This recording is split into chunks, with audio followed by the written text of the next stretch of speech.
Hi mga ka-smorgs! Si Smorgasbord Pinay po ito.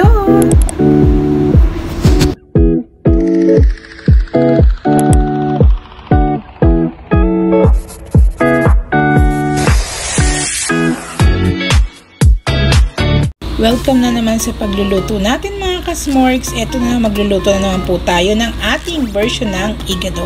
Ito ang preparasyon at mga sangkap. Ayan ang version ko. Nilagyan ko ng garbanzos or chickpeas. Merong paminta, may garlic powder, meron ding Maggi cubes, optional rin. Tapos merong salt and pepper. And then, depende sa inyo kung ano pang mga gusto nyong ilagay. Merong garlic powder, onion. Nasa inyo po yan kung gusto nyo. Meron din akong hiniwang carrots, bell pepper na green. Dahil yun ang gusto ko kasi para mas medyo makulay. Pwede rin yellow. Tapos meron ding sili sa side. Sa kabilang side naman, hinihiwa ko na ang atay. Chicken liver po yan. Pero mas maganda po para sa akin yung beef liver kasi medyo tender po kasi kung chicken liver. Mas mainam po kung atay po ng baka kasi medyo matigas-tigas po ang ating paggawa ng igado. And yung technique po pala sa pagluluto ng ganitong chicken liver, kailangan mong lagyan muna ng lemon. Dahil maraming lemon sa Saudi Arabia, wala naman tayong kalamansi. Papatakan muna natin. Ingatan lang na huwag malagyan ng buto para hindi papait. Yun. Tapos hugasan lang natin pagkatapos nating malagyan kasi iiwasan naman natin na maging maasim yung ating chicken liver. And then, para naman hindi masyadong matubig yung ating chicken liver, pagkatapos nating malagyan ng lemon at hugasan, kailangang i-drain naman natin. Hindi ko na po pala na-i-video yung aking mga paghihiwa ng mga ibang ingredients gaya ng sibuyas, bawang, luya, at beef, yung mga beef strips. Pero ngayon, papakita ko na yung aking pagigisa. Ayan, ginigisa ko na at ilalagay ko na yung ating mga hiwa-hiwang beef strips. Ayan, kailangan na siyang maluto bago natin ilagay yung ibang mga ingredients. Inilagay ko na rin yung bay leaf. Ayan, tapos hahalu-haluin lang natin yan hanggang tuluyang maluto at malambot yung ating beef.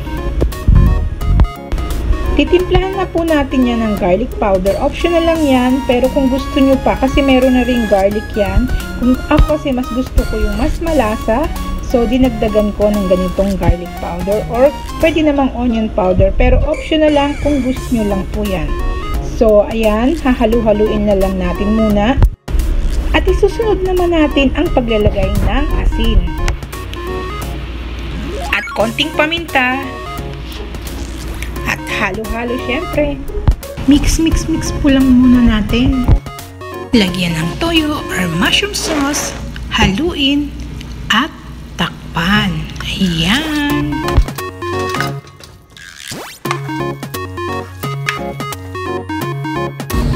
Next naman, sa kabilang kasirola, magigisa tayo ng syempre yung ating luya. Ayan. Unti-unti nating ilalagay yung ating mga chicken liver. Alisin lang yung tubig. Although kanina na-spray na natin yan, pero meron pa rin natira dahil nilagyan na natin ng lemon. Ayan, para matanggal-tanggal naman yung kanyang lansa. Another cooking tip yan. Okay. Then, ang paghahalo, huwag niyong hahaluin ng tuloy-tuloy. Kumbaga, sa gilid-gilid lang para hindi madurog yung ating chicken liver. Kasi, mas maganda kung medyo buo-buo ito. At, medyo tigas-tigas. Kasi, ang chicken liver, pag naluto, ay naglalagas-lagas siya. Hindi katulad ng beef liver. Magkaiba po yun. Unti-unti nating haluin ang niluluto nating beef. Tingnan natin kung malambot na ito. At pagkatapos ay takpan ulit at isimmer.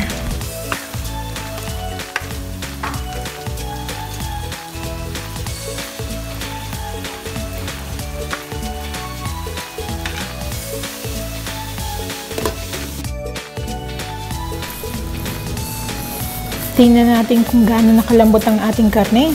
At pagkatapos ay haluin ulit.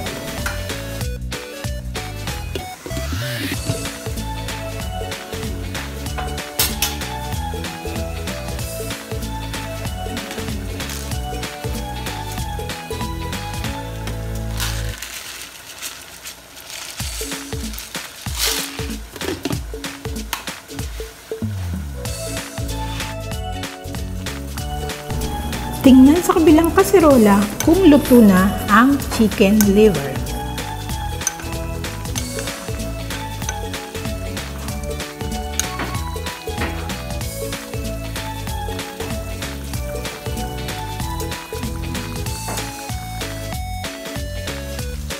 Ayan, pwede na nating ilagay ang garbanzos, ang siling berde na hiniwa, at ang ating carrots. Ayan. Tapos hahaluin lang natin.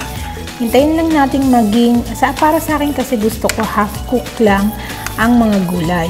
Pero nasa sa inyo yun kung anong klaseng pagkaluto ang gusto nyo. Pero sa akin gusto ko medyo may matigas na luto ng konti. At pagkatapos ay ilalagay na natin yung ating ginisa sa luya na atay ng manok. Ayan, ihalo na yan. Mas maganda kasi kung lulutuin muna kaysa ilalagay natin ng diretso. Kasi para hindi maluto o malabsa ang ating chicken liver. Tapos lalagyan natin ng sinasabing pampalasa na magic sarap. Ayan.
Ayan, luto na ang ating beef igado OFW style.